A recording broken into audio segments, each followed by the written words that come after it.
Hi everyone. तो आज बात करेंगे हैप्पीएस्ट माइंड टेक्नोलॉजीज लिमिटेड की। और हैप्पीएस्ट माइंड की इसलिए बात करेंगे क्योंकि बहुत सारी आईटी कंपनीज हैं जो अपने ऑल टाइम हाई पर आ गई हैं इस समय, और जो निफ्टी इंडेक्स है वो 18,600 के लेवल पर है, ऑलमोस्ट अपने ऑल टाइम हाई के पास है। तो अब अगर हमें कहीं इन्वेस्ट करना है तो उन कंपनीज में करना है जिनके अंदर अभी पोटेंशियल है, जो फंडामेंटली काफी स्ट्रांग है। और ऐसी ही कुछ और कंपनीज फंडामेंटली स्ट्रांग मैंने आपके साथ पीछे भी शेयर करी थी, जिसमें से एक कंपनी है ई मुद्रा। ठीक है, अगर आप ई मुद्रा में, मैंने यहाँ कहीं इसका वीडियो बनाया था 235-40 के लेवल्स पे, और कहीं अगर आपने यहाँ कहीं पोजीशन बनाई होगी तो आप देख सकते हैं ऑलमोस्ट 80% रिटर्न ये स्टॉक दे चुका है। सेम गोज विद 5 पैसा। 5 पैसा भी मैंने आपके साथ 6-7 दिन पहले ही शेयर किया था, एक वीक पहले ही। और आप 2 दिन में देखेंगे कितनी जबरदस्त रैली इसके अंदर आई है, ऑलमोस्ट 19% रिटर्न ये दे चुका है। बट अभी भी ये स्टॉक में बहुत पोटेंशियल है, ऑलमोस्ट 100% तक जाने का इसमें चांसेस हैं। बट रिकमेंडेशन कोई नहीं है, आप वीडियोस चेकआउट कर सकते हैं मेरे चैनल पे। और आईटी कंपनीज की बात कर रहे हैं तो आईटी कंपनीज में पहले मैं आपको दिखाता हूँ कि परसिस्टेंट सिस्टम, ये कंपनी मेरे पोर्टफोलियो में थी। मैंने आज ही इसमें प्रॉफिट बुक किया है, और वो प्रॉफिट मैंने इसलिए बुक किया है क्योंकि ऑल टाइम हाई के आसपास है। ठीक है, अभी प्रॉफिट जब बुक किया है तो ऑफकोर्स इस प्रॉफिट को कहीं ना कहीं डिप्लॉय करना है, तो उसके लिए जो कंपनी मैंने फाइंड आउट करी है वो है हैप्पीएस्ट माइंड। अगर आप हैप्पीएस्ट माइंड का चार्ट देखेंगे तो इसने कहीं अपना ऑल टाइम हाई बनाया था जुलाई 2021 में, और इसने 1600 के लेवल पे कहीं ये हाई बनाया था अपना। और उसके बाद में स्टॉक में आप देखेंगे लोअर लोज लगते गए, काफी भारी गिरावट हुई, और 806 के लेवल पे इसने बॉटम बनाया। फिर इसने अच्छी रिकवरी दिखाई, 1150 के आसपास ये स्टॉक गया, और उसके बाद में इसने दोबारा भी फिर से इसने बॉटम बनाया 769 के आसपास, और अभी दोबारा ये स्टॉक 900 के लेवल पे वापस ट्रेड कर रहा है। ये स्टॉक फंडामेंटली मुझे स्ट्रांग लगता है। और अगर मैं आपको बताऊं कि इसमें अपवर्ड मूव कितना आ सकता है, तो आप क्लियरली इसमें नोटिस करेंगे, जैसे मैंने आपको बाकी स्टॉक्स में भी दिखाया, आप देख सकते हैं कि अभी तो ऑलमोस्ट ये स्टॉक यहाँ से यहाँ तक 17% रिटर्न बना चुका है। ठीक है, अपने बॉटम से लेके अभी आज जो जिस लेवल पे ट्रेड कर रहा है 18.57% रिटर्न ये बना चुका है। लेकिन अगर हम कहीं इसको यहाँ पर भी कैच करते हैं almost at the level of 900, ठीक है, 900, 890 जो भी है इस आसपास के लेवल पे जो हमें मिल जाता है, तो आप देखेंगे अगर ये अपने ऑल टाइम हाई को भी टच करेगा तो स्टिल इसमें 76% का पोटेंशियल अभी भी बाकी है। ठीक है, और 76% आप बोलोगे यार ये कोई बात होती है, 76% स्टॉक क्यों जाएगा? कुछ ना कुछ तो फंडामेंटली स्ट्रॉन्ग रीजन होंगे ना। तो रीजन मैं आपके साथ शेयर करूंगा फंडामेंटली क्या इसमें स्ट्रॉन्ग है। बाकी कंपनी जैसे ग्रो करी है ये भी ग्रो करेगा, और 17% तो ऑलरेडी ग्रो कर चुका है अपने बॉटम से, इसका मतलब बाइंग इसमें है, वॉल्यूम्स इसमें अच्छे आ रहे हैं। ठीक है, मैं आपको इसके फंडामेंटल्स बताता हूँ। तो ये एक स्मॉल कैप कंपनी है, 13,000 करोड़ की इसकी मार्केट कैप है। कंपनी का जो पीई है वो 60 का है। आप पीई को अभी मैं आपको दिखाऊं, आपको अभी बहुत ज्यादा पीई लग रहा होगा कि प्राइस टू अर्निंग इसका काफी ज्यादा है, 60 का है। लेकिन अगर आप इसका पीई रेशियो का अगर आप चार्ट देखेंगे, इसका ऑल टाइम हाई जो पीई का है 144 का है, और जो इसका मीडियन पीई है वो 68 का है। तो पीई अभी अपने मीडियन पीई से नीचे चल रहा है। पी जो है वो 68 के आसपास है मीडियन में। तो नेट नेट अगर ये प्राइस ऊपर भी जाएगा तो पी ऑलमोस्ट 100 भी अगर टच करेगा तो हमें उससे मतलब नहीं, हमें यह है कि हमारा स्टॉक ऊपर जाना चाहिए, कंपनी स्ट्रांग होनी चाहिए। ठीक है, अगर आप यहाँ इसको बाइंग करेंगे, ऑफकोर्स ये अपने लोअर पी के आसपास चल रहा है, अपने मीडियन से तो नीचे ही आ गया है। आरओसी 27.4 का है। ऑफकोर्स कंपनी की ग्रोथ अच्छी है, रिटर्न ऑन कैपिटल एम्प्लॉयड काफी स्ट्रॉन्ग है, 25% से ज्यादा है, इसलिए इसका पीई भी ज्यादा है। आरओई 28% के आसपास है, तो काफी हेल्दी आरओई है। 20% से ज्यादा का आरओई मार्केट में काफी स्ट्रॉन्ग आरओई माना जाता है। प्रॉफिट एंड लॉस की बात करें अगर, तो आप देख सकते हो कंपनी की सेल्स कोई भी ऐसा साल नहीं जिसके अंदर ग्रो ना करी हो।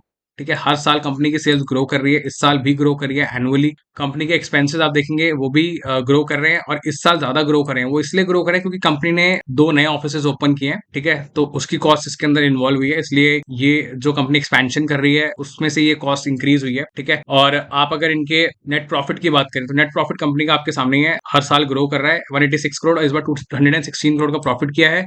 ऑलमोस्ट 15-18% का ग्रोथ इन्होंने इस साल दिखाया है, जो कि हेल्दी ग्रोथ है मेरे हिसाब से बाकी आईटी कंपनीज के कंपैरिजन में। जिस हिसाब से आईटी कंपनीज का हाल आपने देखा ही है, उस हिसाब से ग्रोथ इनकी डिसेंट है, हर साल ग्रो कर रहे हैं ये। इनकी मैनेजमेंट कमेंट्री भी आपको मैं दिखाऊंगा, मैंने इनकी कॉन कॉल स्टडी करी है, वो मैं पूरी आपके साथ शेयर करूंगा। आप अगर इनकी बैलेंस शीट पर नजर डालेंगे तो इनके रिजर्व्स काफी हेल्दी ग्रो कर रहे हैं, हर साल ग्रो कर रहे हैं। ठीक है, इनकी बोरिंग्स ग्रो करी है, 543 करोड़ की हो गई है। वो एक इंपॉर्टेंट पॉइंट है, ये आपको पता होना चाहिए। बोरिंग्स इसलिए ग्रो करी, कंपनी ने जो नए ऑफिसेज ओपन किए हैं उसके अगेंस्ट कंपनी ने कुछ लोन लिया है, और वो कहीं ना कहीं इसमें वो बोरिंग्स के का पार्ट है। ठीक है, कंपनी के आप देख रहे होंगे फिक्स एसेट्स इंक्रीज हो गए हैं, तो वो यही रीजन है जो उन्होंने नए ऑफिसेज ओपन करे हैं, उसी में इनके फिक्स एसेट्स की वैल्यू भी आ रही है। तो इनकी बैलेंस शीट कहीं ना कहीं स्ट्रॉन्ग है, कंपनी एक्सपेंशन कर रही है, और जो इनकी बोरिंग्स है उतने का इनके पास कैश इक्विवेलेंट्स आप देख सकते हैं, 674 करोड़ के इनके पास कैश इक्विवेलेंट्स है। इनकी बोरिंग 543 करोड़ की है, जिसमें से long term borrowings only 113 crore की है। 364 जो इनकी शॉर्ट टर्म बोरिंग है, जो कैश इक्विवेलेंट से ये पूरी कर सकते हैं इजीली। तो बोरिंग्स का इतना बड़ा कोई इशू नहीं है कंपनी के साथ। आप अगर इनका शेयर होल्डिंग पैटर्न देखेंगे तो यू कैन नोटिस कि जो प्रोमोटर्स हैं उन्होंने अपनी शेयर होल्डिंग ऑलमोस्ट आप देखेंगे ये वाले क्वार्टर में 0.1% से इन्होंने इंक्रीज करी थी। ठीक है, उसके बाद दोबारा से इस क्वार्टर तक होल्ड सेल करी, फिर दोबारा 0.1 सेल करा है। तो बहुत ही माइन्यूट सी इसमें सेलिंग है, मतलब ऑलमोस्ट जो प्रोमोटर्स की होल्डिंग है वो स्टैग्नेंट है। FII-DI की होल्डिंग 2020 में हाईएस्ट थी, ऑलमोस्ट 14.5% के पास, और वो इसलिए थी, मैं आपको दिखाता हूँ ये चार्ट के अंदर। 2020 में आप देखेंगे यहाँ पर कहीं पर जो कंपनी ने हाई बनाया था 2020 के बाद, ठीक है, तो उसके बाद में ही FII-DI ने प्रॉफिट बुकिंग करी है, और प्रॉफिट बुकिंग के बाद आप देख सकते हैं प्राइस कहाँ नीचे कूल डाउन होकर आ गया था 785 800 के लेवल्स पर। तो यहाँ पे इनकी जो होल्डिंग है वो हाई थी, फिर ये सेल करते गए, प्राइस नीचे आता गया, और उसके बाद में जो इनकी होल्डिंग्स है वो इस क्वार्टर में सबसे लोएस्ट रही हैं। वापस से इन्होंने दिसंबर और मार्च में अपनी होल्डिंग्स को इंक्रीज किया है, और मुझे पूरी उम्मीद है कि जब आप नेक्स्ट क्वार्टर का ये चार्ट देखेंगे, जो ये नंबर्स देखेंगे, वो इससे ज्यादा ही आएंगे, क्योंकि FII-DI वापस से अब बाइंग करना शुरू कर रहा है सभी अच्छी कंपनीज के अंदर। ठीक है, तो ये एक ग्रोइंग कंपनी है, इनके प्रॉफिट्स इंक्रीज हो रहे हैं, इनके बैलेंस शीट स्ट्रॉन्ग है।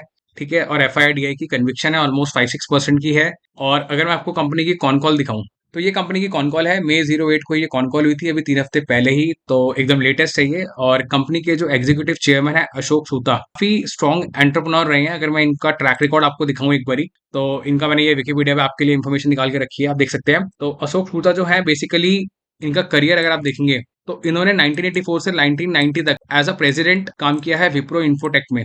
उसके बाद इन्होंने को फाउंड किया है माइंडट्री को 1999 में।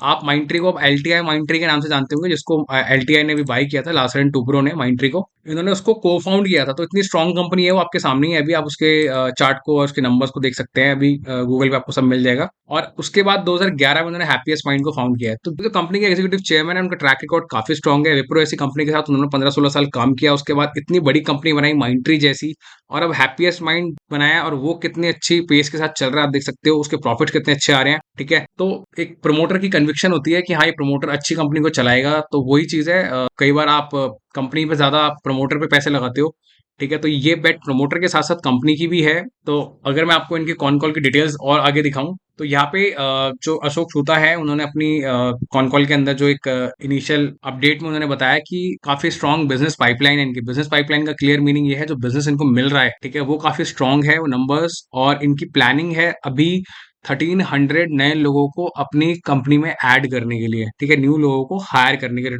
रिकॉर्ड एडिशन जो ये करेंगे, जो इनकी प्लानिंग चल रही है अभी FY 24 में। और जो गाइडेंस है वो 25% की है। 25% की गाइडेंस का मतलब है जो ग्रोथ ये करेंगे वो 25% से करेंगे।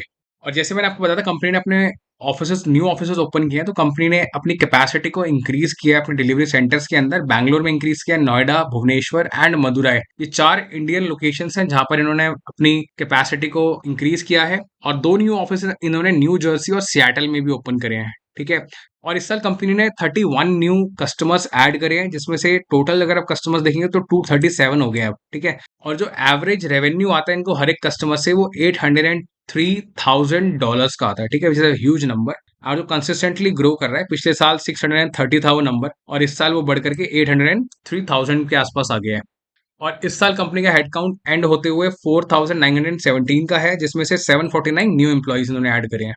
यहाँ पे मुकुल गर्ग का ये पूछना है कि डिमांड जो आपकी है उसके ऊपर बेसिकली थोड़ी विजिबिलिटी डाली जाए, थोड़ी लाइट आप डालो कि एक्चुअली वो डिमांड है क्या, क्योंकि आप न्यू एम्प्लॉयज को हायर कर रहे हो, आप न्यू एसोसिएट प्लान पूरा आपके पास में है, आपने न्यू लोकेशंस पे नए ऑफिसेज आप बिल्ड कर रहे हो, तो बेसिकली जो इतनी डिमांड है वो क्या है, एक बार आप डिटेल में हमें बताओ। तो मैनेजमेंट ने क्लियरली ये बताया कि जो डील्स इन्होंने जो अभी क्लोज करी हैं और जो इनकी पाइपलाइन में चल रही है, वो काफी लार्ज साइज में है, और जिनका रेवेन्यू जो है आने वाले क्वार्टर्स में और पूरे साल तक आता रहेगा। ठीक है, एक रीजन तो ये है जो कंपनी गाइडेंस देती है 25% ग्रोथ की। दूसरी चीज, इनकी डिमांड जो है वो अभी ड्रॉप नहीं हुई है, इनका कहना है ज्यादा ड्रॉप नहीं आया है। ठीक है, एक अच्छी डिमांड कंपनी के पास में है, इनको अच्छे रिक्वेस्ट आ रहे हैं। ठीक है, और ये भी काफी कंपनीज को रीच आउट कर रहे हैं, और उसका इन्होंने एक पॉइंट और ये भी दिया है कि इन्होंने यूएस के अंदर काफी सिग्निफिकेंट एक हायरिंग करी है, लोगों को ऐड किया है, न्यू कैपेबिलिटीज ऐड करी हैं यूएस मार्केट्स के अंदर, वो इसीलिए बेसिकली ताकि वो लोग इनके प्रोडक्ट्स को पिच कर सकें बाकी की कंपनीज में, इनका बिजनेस ऐड कर सके, बिजनेस डेवलप कर सके। इसलिए कंपनी का जो फोकस है वो यूएस मार्केट्स में भी है, और यूएस मार्केट्स में जो इनकी सेल्स को इंक्रीज कर सके उसके लिए इन्होंने टैलेंट हायर किया हुआ है। ठीक है, कंपनी वहां भी स्पेंड कर रही है। सो नेट नेट यही सारी चीजें हैं। कंपनी के पास ऑलरेडी बिजनेस अच्छा है, इनके पाइपलाइन में बिजनेस चल रहा है, इनके एग्जिस्टिंग कस्टमर्स भी इनको अच्छा बिजनेस देते हैं, प्लस इन्होंने यूएस मार्केट्स में अपना बिजनेस एक्सपैंड करने के लिए भी इन्होंने टीम्स को इंक्रीज किया है।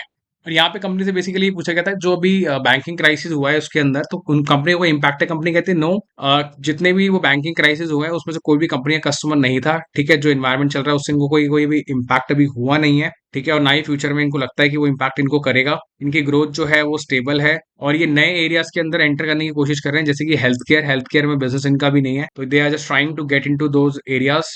और जो 92% जो इनको बिजनेस आता है वो इनके एक्सिस्टिंग कस्टमर्स से आता है, बाकी का इनको न्यू कस्टमर्स से आता है। तो this is a very good point कि इनके कस्टमर्स का जो रेवेन्यू है वो रिपीट होता है, ऐसा नहीं है कि एक बार बिजनेस आया फिर दोबारा नहीं आता, ठीक है। तो ये एक अच्छा पॉइंट है।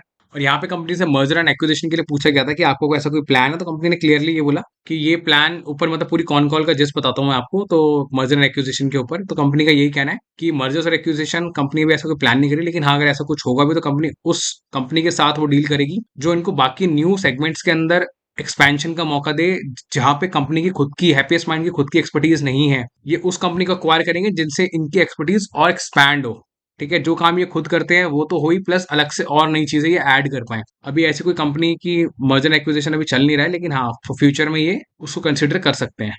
तो नेटली यही कंपनी के कुछ इंपॉर्टेंट पॉइंट्स हैं जिसके अंदर कंपनी अच्छी एक स्ट्रॉन्ग ग्रोथ की बात कर रही है, और अच्छे पाइपलाइन बिजनेस की बात कर रही है, एक्सपेंशन की बात कर रही है, न्यू एम्प्लॉयज हायरिंग की बात कर रही है, ठीक है, न्यू टेक्नोलॉजीज की बात कर रही है, न्यू बिजनेस एरिया में एक्सपैंड करने की बात कर रही है, ठीक है। तो इसी चीजों से मुझे कन्विक्शन आती है इस कंपनी के अंदर कि ये कंपनी आने वाले सालों में काफी अच्छा करेगी। एटलीस्ट 2 साल के लिए आप अगर इसको होल्ड करेंगे, 2 से 3 साल के लिए, तो this company will do really well, ठीक है। अगर और देखो नेट नेट देखो, ये कोई रिकमेंडेशन नहीं है, बट अगर आप किसी भी कंपनी में इन्वेस्ट करते हो तो आपको एटलीस्ट 3 साल का होराइजन तो देखो उसमें रखना पड़ता है। 3 साल, ठीक है। आपने आज खरीदा, आपको होल्ड करना पड़ेगा, पेशेंस रखने पड़ेंगे। कुछ कंपनीज में अभी 1 महीने के अंदर काफी अच्छे रिटर्न्स आ गए हैं, जरूरी नहीं है हर कंपनी में वैसे ही हो। कुछ कंपनी में 3 महीने में आएंगे, किसी में साल में आएंगे, किसी में 2 साल में आएंगे, और इसी तरीके से पोर्टफोलियो बिल्ड होता है। और जैसे मैंने आपको बताया इसमें अभी भी 75% ज्यादा का पोटेंशियल है, ठीक है। तो अगर आप यहाँ कहीं भी इसमें एंट्री लेंगे प्राइस 50 डे मूविंग एवरेज के नीचे, तो आप अपना एनालिसिस करके इसमें कंसिडर कर सकते हैं, इसमें आप एंट्री ले सकते हैं। और लॉन्ग टर्म पर्सपेक्टिव के लिए कंपनी अच्छी है। और आपके जो भी व्यूज हो स्टॉक को लेकर के, आप उसको कमेंट में जरूर लिखें कि आपको क्या लगता है इस फंडामेंटल्स के बारे में, जो भी मैंने आपके साथ शेयर किया है। कोई भी आपका पॉइंट हो आप कमेंट में जरूर लिखना, ताकि कोई भी आपको क्वेश्चन हो तो वो मैं जरूर आंसर करूंगा।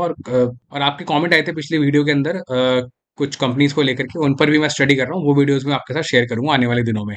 और अगर आपको वीडियो के अंदर वैल्यूएबल इन्फॉर्मेशन मिली हो तो प्लीज वीडियो को आप एक बार जरूर लाइक कर दें, और चैनल पे अगर आप नए हैं तो चैनल को सब्सक्राइब कर दें। मैं आगे भी आपके साथ में इसी तरह की फंडामेंटली स्ट्रॉन्ग कंपनी शेयर करता रहूंगा। मिलते हैं अगली वीडियो में। Thank you so much.